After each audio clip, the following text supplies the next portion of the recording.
Hi guys, welcome back to study. दोस्तों, आज हम पढ़ने जा रहे हैं इलेक्शन कमीशन के बारे में। इलेक्शन कमीशन ऑफ इंडिया, ये एमपीपीएससी का टॉपिक है। तो सबसे पहले इसमें देखेंगे निर्वाचन आयोग एक किस प्रकार की संस्था है। तो निर्वाचन आयोग एक क्या है, क्वेश्चन आता है, डायरेक्ट क्वेश्चन आता है कि निर्वाचन आयोग किस प्रकार की संस्था है। तो निर्वाचन आयोग कैसी संस्था है? एक संवैधानिक संस्था है। इसे अखिल भारतीय संस्था के नाम संस्था भी बोलते हैं। और यह एक कैसी संस्था है? स्थायी एवं स्वतंत्र निकाय है। कैसा निकाय है? स्थायी एवं स्वतंत्र निकाय है। अब इलेक्शन कमीशन का गठन की क्यों आवश्यकता महसूस? तो जो इलेक्शन कमीशन है देश में स्वतंत्र व निष्पक्ष चुनाव सहयोग कराने के उद्देश्य से क्या किया गया था? इलेक्शन कमीशन का गठन किया गया था। मतलब देश में स्वतंत्र व निष्पक्ष चुनाव संपन्न कराने के उद्देश्य से क्या किया गया था? इलेक्शन कमीशन का गठन किया गया था। अब निर्वाचन, जो इलेक्शन कमीशन ऑफ इंडिया है, किसकी निर्वाचन करवाता है? तो इलेक्शन कमीशन क्या होता है? संसद, राज्य विधानमंडल, राष्ट्रपति व उपराष्ट्रपति। मतलब निर्वाचन आयोग भारतीय संविधान के अनुच्छेद 324 से क्या है? भारतीय संविधान के अनुच्छेद 324 में संसद, राज्य विधानमंडल, राष्ट्रपति व उपराष्ट्रपति के चुनाव को क्या करता है? संपन्न कराता है। ये भारतीय संविधान के भाग किसमें है? भाग 15 की अनुच्छेद 324 से 329 में किसका वर्णन किया गया है? निर्वाचन आयोग का वर्णन किया गया है। मतलब इलेक्शन कमीशन का वर्णन किसमें किया गया है? भारतीय संविधान के भाग 15 आर्टिकल कितना है? अनुच्छेद कौन सा है? 324 से 329 तक इसका क्या किया गया है? वर्णन किया गया है। अब निर्वाचन, तो भारतीय संविधान के अनुच्छेद 324 के अंतर्गत संसद, राज्य विधानमंडल, राष्ट्रपति व उपराष्ट्रपति का चुनाव संपन्न करवाने का काम किसका होता है? इलेक्शन कमीशन ऑफ इंडिया का होता है। अब संरचना क्या है? अब संरचना देखते हैं इसकी। तो सबसे पहले इसकी स्थापना कब हुई थी? इलेक्शन कमीशन की स्थापना हुई थी 25 जनवरी 1950। 25 जनवरी 1950 को क्या हुई थी? इलेक्शन कमीशन में निर्वाचन आयोग की स्थापना हो गई। इसलिए 25 जनवरी को क्या बनाते हैं? राष्ट्रीय मतदाता दिवस भी मनाया जाता है। अब 1950 से 15 अक्टूबर 1989 तक, 1950 से 15 अक्टूबर 1989 तक यह एक कैसा निकाय था? एक सदस्यीय निकाय था। मतलब इसमें सिर्फ और सिर्फ मुख्य निर्वाचन आयुक्त होता था। कौन होता था? सिर्फ और सिर्फ मुख्य निर्वाचन आयुक्त होता था। भारत के पहले चुनाव आयुक्त कौन थे? सुकुमार सेन थे, जो 1950 से 1958 तक रहे। भारत के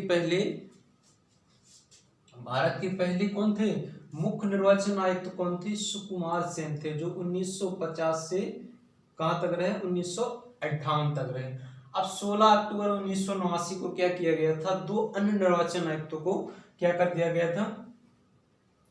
दो अन्य निर्वाचन आयुक्त को क्या कर दिया गया था? नियुक्त किया गया था। इसके नियुक्त करने के पीछे क्या है? क्योंकि 61वें संविधान संशोधन अधिनियम 1988, 61वां संविधान संशोधन अधिनियम जो आया था 1988 में, उसमें क्या किया गया था? जो मत डालने की आयु थी, वो न्यूनतम आयु पहले 21 से घटाकर कितनी कर दी गई थी? 18 वर्ष कर दी गई थी। कितनी कर दी गई थी? 18 वर्ष हो गई। इसलिए अब इसमें क्या किया गया था कि उसको, इस काम की बर्डन को देखते हुए क्या कर दिया गया था? दो अन्य निर्वाचन आयुक्तों को क्या कर दिया गया था? गठित किया गया था। जो 16 अक्टूबर 1989 को दो अन्य निर्वाचन आयुक्तों को गठित किया गया था। अब 1950 से 15 अक्टूबर 1989 तक मुख्य निर्वाचन आयुक्त काम करता था, और 16 अक्टूबर 1989 को दो अन्य निर्वाचन आयुक्तों को क्या कर दिया गया था? गठित किया गया था। इससे अब क्या हो गया था? अब निकाय हो गया था बहुसदस्यीय हो गया था। क्योंकि इसमें क्या कर दिया गया था? जो मत देने की आयु है 21 वर्ष से घटाकर 18 वर्ष कर दी गई थी, जिससे अब क्या हो गया? काम का वर्णन ज्यादा हो गया। चलते देखते हुए क्या कर दिया गया था, 16 अक्टूबर 1979 को 2 अन्य निर्वाचन आयुक्तों को गठित किया गया था। अब एक बार पुनः 1990 में 2 निर्वाचन आयुक्तों को समाप्त कर दिया गया था। क्या किया गया था, 1990 में 2 जो निर्वाचन आयुक्त अन्य निर्वाचन आयुक्त थे उनको क्या कर दिया गया था, समाप्त कर दिया गया था। और पुनः इसके बाद अक्टूबर 1993 में, मतलब 1 अक्टूबर 1993 में 2 निर्वाचन आयुक्त को क्या कर दिया गया था, पुनः नियुक्त किया गया था। कब, 2 अक्टूबर 1993 में। इस प्रकार पुनः क्या हो गया था, निकाय एक बहुसदस्यीय हो गया था। अब इसके बाद फिर क्या किया गया था, अक्टूबर 1993 में जो वर्तमान पद्धति है, तो अक्टूबर जो 1993 से वर्तमान तक अब इसमें कितने होते हैं, 1 मुख्य निर्वाचन आयुक्त और 2 अन्य निर्वाचन आयुक्त होते हैं जो अभी वर्तमान की प्रोसेस में है। तो अभी वर्तमान में क्या है, 1 मुख्य निर्वाचन आयुक्त। तो मुख्य निर्वाचन आयुक्त वर्तमान में कौन है, सुनील अरोड़ा। तो सुनील अरोड़ा जिनका कार्यकाल मतलब 2 दिसंबर 2018 से क्या हो गया था, मतलब नियुक्त किए गए थे 2 दिसंबर 2018 को। ये कौन से हैं, मुख्य निर्वाचन आयुक्त हैं। और 2 अन्य निर्वाचन आयुक्त, उसमें से सुशील चंद्रा और राजीव कुमार। तो सुशील चंद्रा हो गया और एक हो गए राजीव कुमार, ये क्या है, 2 अन्य निर्वाचन आयुक्त हैं। अब राष्ट्रपति की नियुक्ति अब नियुक्ति कौन करता है, जो इलेक्शन कमीशन ऑफ इंडिया होता है, भारत के मुख्य निर्वाचन आयुक्त या अन्य निर्वाचन आयुक्त होते हैं, इसकी नियुक्ति कौन करता है, तो इसकी नियुक्ति कौन करता है, राष्ट्रपति करता है।